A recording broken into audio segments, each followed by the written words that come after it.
ओम शांति। आज है 17 मार्च 2024 की अव्यक्त बाप दादा की मुरली। रिवाइज्ड है 12 दिसंबर 1998। आज की मुरली का टाइटल है मेरे मेरे का देह अभिमान छोड़ ब्रह्मा बाप के कदम पर कदम रखो। मेरे मेरे का देह अभिमान छोड़ ब्रह्मा बाप के कदम पर कदम रखो। आज बाप दादा अपने चारों ओर के श्रेष्ठ ब्राह्मण आत्माओं को देख रहे हैं। ब्राह्मण अर्थात ब्रह्मा मुख वंशावली। हर ब्राह्मण आत्मा के भाग्य को देख बाप दादा भी हर्षित होते हैं।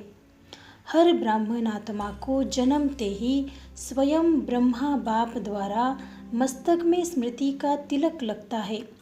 स्वयं भगवान तिलकधारी बनाते हैं। साथ साथ हर ब्राह्मण आत्मा को पवित्रता के महामंत्र द्वारा लाइट का ताज धारण कराते हैं और साथ साथ हर ब्राह्मण आत्मा को विश्व कल्याणकारी आत्मा बनाए जिम्मेवारी का ताज धारण करते हैं। डबल ताज है और भगवान स्वयं अपने दिल तक तनशीन बनाते हैं, तो जन्मते ही तिलक ताज और तख्तधारी बन जाते हैं। ऐसा श्रेष्ठ भाग्य सारे कल्प में कोई आत्मा का नहीं हो सकता। तो इतने श्रेष्ठ भाग्य की स्मृति रहती है कि हम ब्राह्मण जन्मते ही ऐसे भाग्यवान बनते हैं। आप ब्राह्मणों की निशानी दुनिया वालों ने श्री कृष्ण रूप में दिखा दी है, लेकिन वह विश्व का राजकुमार है। इसीलिए राज्य की निशानी तिलक ताज तख्त देते हैं। फिर भी उसको छोटेपन में तिलक ताज तख्त नहीं मिलता, लेकिन आप ब्राह्मणों को तिलक ताज और तख्त तीनों ही प्राप्त होता है। परमात्मा बाप द्वारा यह तीनों प्राप्तियां होना यह सिर्फ ब्राह्मणों के भाग्य में है। तो बाप दादा देख रहे थे कि मेरे बच्चों का कितना बड़ा भाग्य का सितारा हर एक के मस्तक पर चमक रहा है। ऐसा भाग्य का सितारा आपको अपने में दिखाई देता है, सदा चमकता हुआ दिखाई देता है, या कभी बहुत अच्छा चमकता और कभी सितारे की चमक कम हो जाती है। यह भाग्य का सितारा विचित्र सितारा है। तो बाप दादा आप सभी बच्चों को जब भी देखते हैं, मिलते हैं, तो हर एक बच्चे के मस्तक में सितारा चमकता हुआ देख हर्षित होते हैं। सितारा चमकते चमकते चमक कम क्यों होती है, उसके कारण को आप सब अच्छी तरह से जानते हो ना। बाप दादा को बच्चों का चार्ट देखकर मुस्कुराहट भी आती है। जब भी किसी से पूछो कि क्या बनना है, तो लक्ष्य क्या है, तो मेजॉरिटी का एक ही जवाब होता है कि नंबर 1 बनना है, सूर्यवंशी बनना है। चंद्रवंशी राजा राम सीता भी बनने नहीं चाहते, लेकिन जब लक्ष्य सूर्यवंशी नंबर 1 का है, तो जैसा लक्ष्य वैसे लक्षण सदा सूर्यवंशी का दिखाई देना आवश्यक है। बच्चों का लक्ष्य सूर्यवंश का है, अर्थात सदा विजयी का है। नंबर 1 सूर्यवंशी की निशानी है सदा विजयी। सूर्य की कलाएं कम और ज़्यादा नहीं होती, उदय होता है और अस्त होता है, लेकिन चंद्रवंशी मुआफिक कलाएं कम नहीं होती। तो सूर्यवंशी की निशानी है सदा एक रस और सदा विजयी। तो सूर्यवंशी की निशानी है कि सदा एक रस और सदा विजयी। चंद्रवंशी की क्षत्रिय कहा जाता है। चंद्रवंशी मुआफिक कलाएं कम नहीं होती। तो बाबा कहते चंद्रवंशी को क्षत्रिय कहा जाता है। क्षत्रिय जीवन में कभी हार होती है तो कभी जीत होती है, कभी सफलता मूर्त और कभी मेहनत मूर्त होते हैं। युद्ध करना और मेहनत करना। चंद्रवंशी की कलाएं एक रस नहीं होती, इसीलिए लक्ष्य और लक्षण को समान बनाओ। जैसा लक्ष्य रखा है बाप समान बनने का, हर एक बच्चा यही कहता है कि बाप समान बनना है। तो बाप सदा सहज विजय स्वरूप है। बाबा सदा सहज विजय स्वरूप है। अगर एक रस अवस्था नहीं है तो क्या नंबर 1 बनेंगे? वह नंबरवार में आएंगे। एक है नंबर 1 और दूसरा है नंबरवार। तो अपने से पूछो, हम नंबर 1 है, वह नंबरवार की लिस्ट में है। नंबर 1 अर्थात फॉलो ब्रह्मा बाप। नंबर 1 अर्थात फॉलो ब्रह्मा बाप। बाप दादा सहज साधन बताते हैं कि फॉलो करने में मेहनत कम लगती है। ब्रह्मा के पाँव अर्थात कदम, हर कार्य के कदम रूपी पाँव के निशान है। तो पाँव पर पाँव रखकर चलना सहज होता है, नया रास्ता नहीं ढूंढना है। पाँव पर पाँव अर्थात कदम पर कदम रखना है। बाबा कहते, जो भी कार्य करते हो, चाहे मनसा संकल्प करते हो, चाहे बोलते हो, चाहे कर्म में संबंध संपर्क में आते हो, तब हर कर्म करने से पहले यह सोचो कि जो मैं ब्राह्मण आत्मा कर्म कर रही हूँ या कर रहा हूँ, क्या यह ब्रह्मा बाप समान है? ब्रह्मा बाप का संकल्प क्या रहा, मेरा संकल्प भी उसी प्रमाण है। हर बोल ब्रह्मा बाप समान है।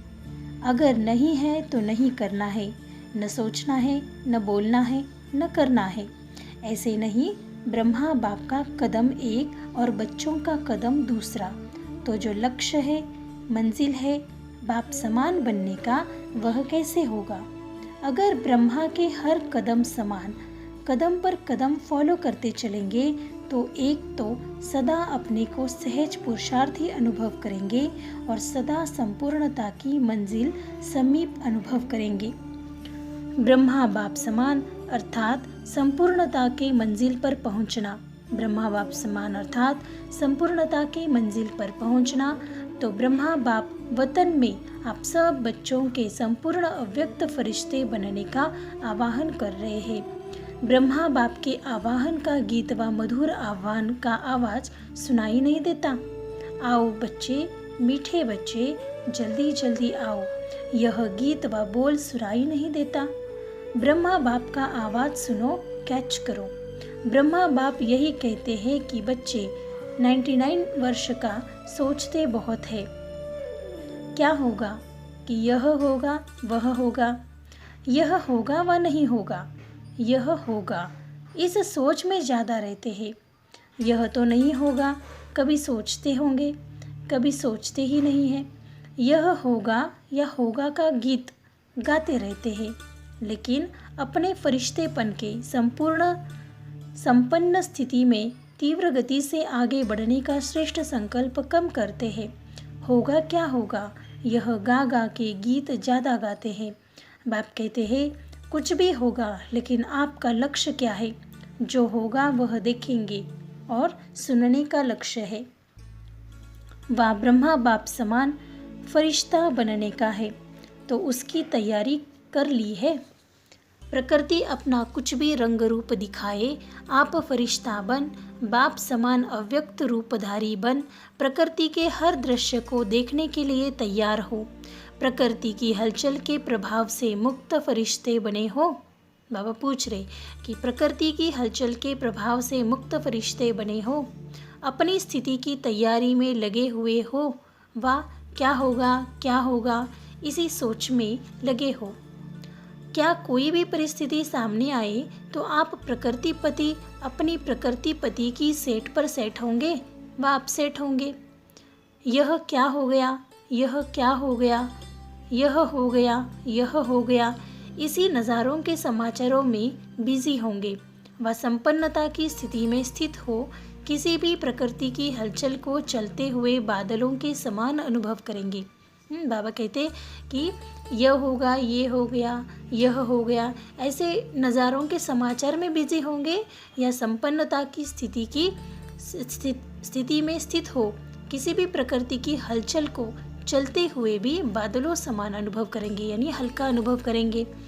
तो ब्रह्मा बाप बच्चों से पूछ रहे हैं कि मेरे समान फरिश्ते सदा काल के लिए बने हो, क्योंकि आप बच्चों को व्यक्त में रहते अव्यक्त बनना है। बाबा पूछ रहे, तो बाप बच्चों से पूछ रहे कि मेरे समान फरिश्ते सदा काल के लिए बने हो, क्योंकि आप बच्चों को व्यक्त में रहते अव्यक्त बनना है। आप कहेंगे बाप तो अव्यक्त हो गया, हमें भी ऐसे अव्यक्त बना देवे ना। ब्रह्मा बाप कहते हैं, पहले अपने आप से पूछो कि जो विश्व कल्याण की जिम्मेवारी का ताज बाप ने पहनाया है वह संपन्न कर लिया है। विश्व कल्याणकारी विश्व का कल्याण संपन्न हुआ है। ब्रह्मा बाप तो अव्यक्त इसीलिए बने कि बच्चों को विश्व कल्याण का कार्य देकर बंधन से भी मुक्त हो सेवा की रफ्तार तीव्र कराने के निमित्त बनना था, जिसका प्रत्यक्ष स्वरूप चारों ओर देख रहे हो। चाहे देश में चाहे विदेश में अव्यक्त ब्रह्मा द्वारा तीव्र गति हुई है और होनी भी है। ब्रह्मा बाबा जैसे ही अव्यक्त हो गए वैसे विदेश की सेवाएं बहुत शुरू हो गई। तो बाबा कहते अव्यक्त होने के बाद ब्रह्मा द्वारा सेवाएं तीव्र हो गई और होनी भी है। सेवा में तीव्र गति का निमित्त आधार ब्रह्मा बाप को बनना ही था, लेकिन राज्य अधिकारी एक ब्रह्मा बाप को नहीं बनना है, साथ में बच्चों को भी राज्य अधिकार लेना है। इसीलिए साकार में निमित्त आप साकार रूपधारी बच्चों को बनाया है, लेकिन अंत में आप सब बच्चों को व्यक्त में अव्यक्त फरिश्ता बन विश्व कल्याण के सेवा की रफ्तार तीव्र कर समाप्ति और संपन्न होना है और करना है। ब्रह्मा बाप तो कहते हैं कि क्या 99 में समाप्ति करें? प्रकृति को एक ताली बजाएंगे और प्रकृति तो तैयार खड़ी है, प्रकृति विनाश करने के लिए तैयार है। क्या फरिश्ते समान डबल लाइट बन गए हो? कम से कम 108 से सदा विजयी बने हैं, जो किसी भी प्रकार के व्यर्थ और नेगेटिव संकल्प बोल व कर्म अर्थात सर्व के संबंध संपर्क में आते हो। व्यर्थ व नेगेटिव यही बोझ सदा काल के लिए डबल लाइट फरिश्ता बनने नहीं देता। तो ब्रह्मा बाप पूछते हैं, इस बोझ से हल्के फरिश्ता बने हैं? अंडरलाइन है सदा, सदा हल्के बनना है। कम से कम 108 तो सदा फरिश्ता जीवन का अनुभव करेंगे, तब कहेंगे ब्रह्मा बाप समान बनना। तो बाप पूछते हैं, ताली बजाए या 2000 में ताली बजाए या 2001 में ताली बजाए, कब बजाए? बाबा प्रश्न पूछ रहे कि कब बजाना है ताली। क्या सोचते हो कि ताली बजेगी तो बन जाएंगे ऐसे? क्या सोचते हो ताली बजेगी तो उस समय बनेंगे? क्या होगा? बजाएंगे ताली? बोलो तैयार हो? पेपर लेवे? ऐसे थोड़ी मान जाएंगे पेपर लेंगे। टीचर्स बताओ कि पेपर ले, सब छोड़ना पड़ेगा। बाबा ने टीचर्स को भी पूछा कि पेपर लेना है। बाबा कहते फिर सब कुछ छोड़ना पड़ेगा। मधुबन वालों को मधुबन छोड़ना पड़ेगा, ज्ञान सरोवर वालों को ज्ञान सरोवर छोड़ना पड़ेगा, सेंटर वालों को सेंटर, विदेश वालों को विदेश, सब छोड़ना पड़ेगा। तो एवर रेडी है? अगर एवर रेडी हो तो हाथ की ताली बजाओ। Ever ready? पेपर ले, कल अनाउंसमेंट करें। वहाँ जाकर भी नहीं छोड़ना है, वहाँ जाकर थोड़ा ठीक करके आऊँ नहीं, जहाँ हूँ वहाँ हूँ। ऐसे एवर रेडी अपना दफ्तर भी नहीं, खटिया भी नहीं, कमरा भी नहीं, अलमारी भी नहीं। ऐसे नहीं कहना थोड़ा सा काम है ना, 2 दिन करके आए, नहीं। ऑर्डर इज ऑर्डर, सोच कर हाँ कहो, नहीं तो कल ऑर्डर निकलेगा। तो बाबा कहते ऑर्डर इज ऑर्डर, सोच कर हाँ कहो, नहीं तो कल ऑर्डर निकलेगा। कहाँ जाना है कहाँ नहीं जाना है, निकाले ऑर्डर, तैयार है? इतना हिम्मत से हाँ नहीं कह रहे हैं, सोच रहे हैं थोड़ा सा एक दिन मिल जाए तो अच्छा है। मेरे बिना यह नहीं हो जाए, यह नहीं हो जाए, यह बेस्ट संकल्प भी नहीं करना। ब्रह्मा बाप ट्रांसफ़र हुआ तो क्या सोचा कि मेरे बिना क्या होगा, चलेगा या नहीं चलेगा? चलो एक डायरेक्शन तो दे दूँ। डायरेक्शन दिया, अपनी संपन्न स्थिति द्वारा डायरेक्शन दिया, मुख से नहीं, ऐसे तैयार हो। ऑर्डर मिला और छोड़ो तो छूटा। हलचल करे ऐसा करना है, यह बता देते हैं। ऑर्डर होगा पूछ कर नहीं, तारीख नहीं, फिक्स करेंगे, अचानक ऑर्डर देंगे, आ जाओ बस। इसको कहा जाता है डबल लाइट फरिश्ता। ऑर्डर हुआ और चला। जैसे मृत्यु का ऑर्डर होता है, फिर क्या सोचते हैं? सेंटर देखो, अलमारी देखो, जिज्ञासुओं को देखो, एरिया देखो। आजकल तो मेरे में एरिया का झमेला ज़्यादा हो गया है। मेरी एरिया। तो बाबा कहते, विश्व कल्याणकारी की क्या हद की एरिया होती है? सब यह छोड़ना पड़ेगा। यह भी देह का अभिमान है। देह का भान फिर भी हल्की चीज़ है, लेकिन देह का अभिमान यह बहुत सूक्ष्म है। बाबा ने कहा देह का अभिमान ये तो हल्की चीज़ है कि जैसे मैं शरीर हूँ तो देह का भान रहता है, लेकिन बाबा ने कहा जब देह का अभिमान आता है तो वह सूक्ष्म है, बहुत सूक्ष्म है। तो बाबा कहते इसको निकालना पड़ेगा। मेरा मेरा इसको ही देह का अभिमान कहा जाता है। जहाँ मेरा होगा वहाँ अभिमान ज़रूर होगा, चाहे अपनी विशेषता प्रति हो। मेरी विशेषता है, मेरा गुण है, मेरी सेवा है, यह सब मेरापन, यह प्रभु प्रसाद है, मेरा नहीं है।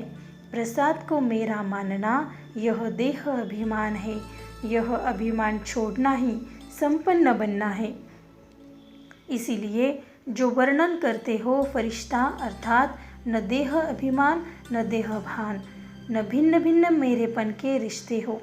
फरिश्ता अर्थात यह हद का रिश्ता खत्म। तो अब क्या तैयारी करेंगे? ब्रह्मा बाप का आवाज़ अटेंशन से सुनो, आह्वान कर रहे हैं। बाप कहते हैं समाप्ति का नगाड़ा बजाना तो बहुत सहज है, जब चाहे तब बजा सकते हैं, लेकिन कम से कम सतयुग के आदि के 9 लाख तो एवर रेडी हो ना। चाहे नंबरवार हो, चाहे नंबर 1 तो थोड़े होंगे। कम से कम 108 नंबर 1, 16,000 नंबर 2 और 9 लाख नंबर 3। लेकिन इतने तो तैयार हो जाए, तब राजधानी तो तैयार होनी चाहिए। बाबा कहते कि 108 तो होनी चाहिए, 16,000 भी रेडी होनी चाहिए और 9 लाख सतयुग की जो आदि की संख्या है वह रेडी होनी चाहिए, तभी राजधानी भी तैयार हो जाएगी। आगे कहते बाबा, अभी रिजल्ट में बाप दादा ने देखा कि वर्तमान समय माया का स्वरूप नेगेटिव और व्यर्थ संकल्प का मेजॉरिटी है। बाबा ने कहा कि वर्तमान समय में माया का जो स्वरूप है वह बहुत ज़्यादा नेगेटिव और व्यर्थ संकल्पों से भरा हुआ है। सबके आत्माओं के अंदर नेगेटिविटी और व्यर्थ संकल्प की उथल पुथल ज़्यादा है।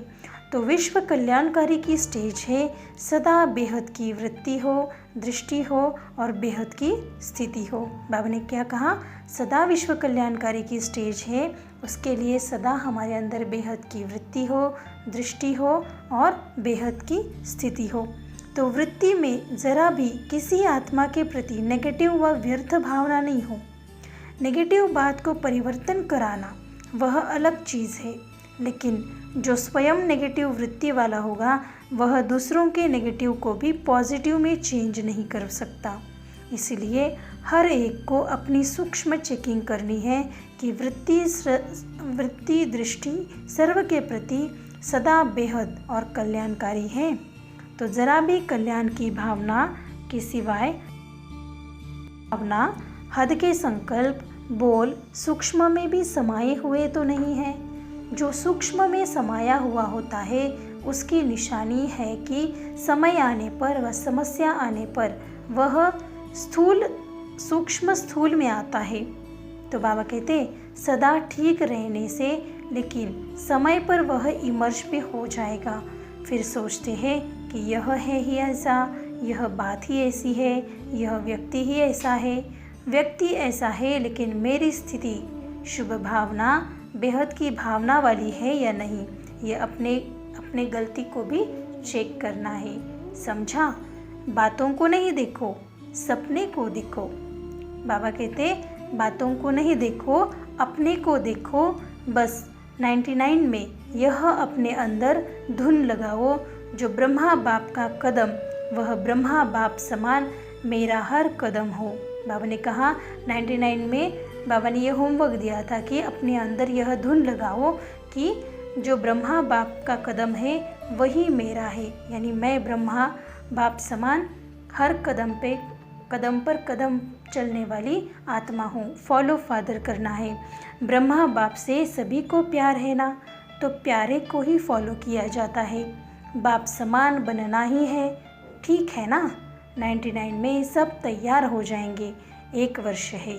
यह हो गया, यह हो गया, यह नहीं सोचना। यह तो होना ही है, पहले से ही पता है कि यह होना है, लेकिन बाप समान फरिश्ता बनना ही है। समझा? करना क्या है? कर सकेंगे? 1 वर्ष में तैयार हो जाएंगे कि आधे वर्ष में तैयार हो जाएंगे? आपके संपन्न बनने के लिए ब्रह्मा बाप भी आवाहन कर रहा है और प्रकृति भी इंतज़ार कर रही है। 6 मास में एवर रेडी बनो। चलो, 6 मास नहीं तो 1 वर्ष में तो बनो। हलचल में नहीं आना, अचल रहना, लक्ष्य नहीं छोड़ना। बाप समान बनना ही है, कुछ भी हो जाए। चाहे कई ब्राह्मण हिलावे या ब्राह्मण रुकावट बनकर सामने आए, फिर भी हमें समान बनना ही है। पसंद है यह राय? फिर बाप दादा ने सभी से हाथ उठवाया और सबका वीडियो और फोटो निकलवाया। यह फोटो सभी को भेजेंगे। यहाँ की मूवीज़ में कोई मिस भी कर सकता है, लेकिन वतन की मूवी में कोई मिस नहीं हो सकता है। फिर आगे कहते बाबा, अच्छा बाप कहते हैं 1 सेकंड में सभी अभी अभी विदेही बन सकते हो? बाबा प्रश्न पूछ रहे कि जैसे ड्रिल है कि अभी अभी विदेही और अभी अभी अशरीरी। तो बाबा कहते अभी 1 सेकंड में विदेही स्थिति में स्थित हो जाओ। अच्छा, और अभी देह में आ जाओ, अभी फिर विदेही बन जाओ। ऐसे सारे दिन में बीच बीच में 1 सेकंड में मिले तो यह बार बार यह अभ्यास करते रहो। यह ड्रिल है कि अभी अभी विदेही बनना और अभी अभी 1 सेकंड में विदेही और 1 सेकंड में शरीर में आने का अनुभव करना। तो बाबा कहते हैं यह ड्रिल सारे दिन में बीच बीच में जब भी टाइम मिले तभी करना है, इसका अभ्यास करते रहना है। अच्छा, सर्वश्रेष्ठ ब्राह्मण आत्माओं को सदा ब्रह्मा बाप के कदम पर कदम रखने वाले फॉलो फादर आज्ञाकारी बच्चों को, सदा ब्रह्मा बाप समान फरिश्ता स्थिति में स्थित रहने वाले समीप आत्माओं को, सदा प्रकृतिपति बन प्रकृति के हर दृश्य को साक्षी हो देखने वाले अचल अडोल आत्माओं को, सदा बेहद की वृत्ति और दृष्टि में रहने वाले भाग्यवान बच्चों को बाप दादा का याद प्यार और नमस्ते। बाहर जो भी सुन रहे हैं, चाहे देश में चाहे विदेश में, उन बच्चों को भी विशेष याद प्यार। हम रूहानी बच्चों की रूहानी माता पिता बाप दादा को याद प्यार, गुड मॉर्निंग और नमस्ते। शुक्रिया बाबा, शुक्रिया। आज का वरदान है अविनाशी प्राप्तियों की स्मृति से अपने श्रेष्ठ भाग्य की खुशी में रहने वाले इच्छा मात्रम अविद्या भव। अविनाशी प्राप्तियों की स्मृति से अपने श्रेष्ठ भाग्य की खुशी में रहने वाले इच्छा मात्रम अविद्या भव। जिसका बाप ही भाग्य विधाता हो, उसका भाग्य क्या होगा? सदा यही खुशी रहे कि भाग्य तो हमारा जन्मसिद्ध अधिकार है। वाह मेरा श्रेष्ठ भाग्य, वाह मेरा श्रेष्ठ भाग्य और भाग्य विधाता बाप। यही गीत गाते खुशी में उड़ते रहो। ऐसा अविनाशी खजाना मिला है जो अनेक जन्म साथ रहेगा, कोई छीन नहीं सकता, लुट नहीं सकता। कितना बड़ा भाग्य है जिसमें कोई इच्छा नहीं। मन की खुशी मिल गई तो सर्व प्राप्तियाँ हो गई। कोई अप्राप्त वस्तु है ही नहीं, इसीलिए इच्छा मात्रम अविद्या बन गई। स्लोगन है विकर्म करने का टाइम बीत गया, अभी व्यर्थ संकल्प बोल भी बहुत धोखा देते हैं। विकर्म करने का टाइम बीत गया, अभी व्यर्थ संकल्प बोल भी बहुत धोखा देते। अच्छा, आज की सूचना है, आज मास का 3रा रविवार अंतर्राष्ट्रीय योग दिवस है। सभी ब्रह्मावत्स संगठित रूप में सायंकाल 6:30 से 7:30 बजे तक यानी नुमाशाम योग के समय विशेष अपने निराकारी स्वरूप में स्थित हो परम धाम घर की असीम शांति, प्रेम व पवित्रता का अनुभव करें। मन बुद्धि को एकाग्र कर बीज रूप स्थिति का अनुभव करें। अच्छा, ओम शांति।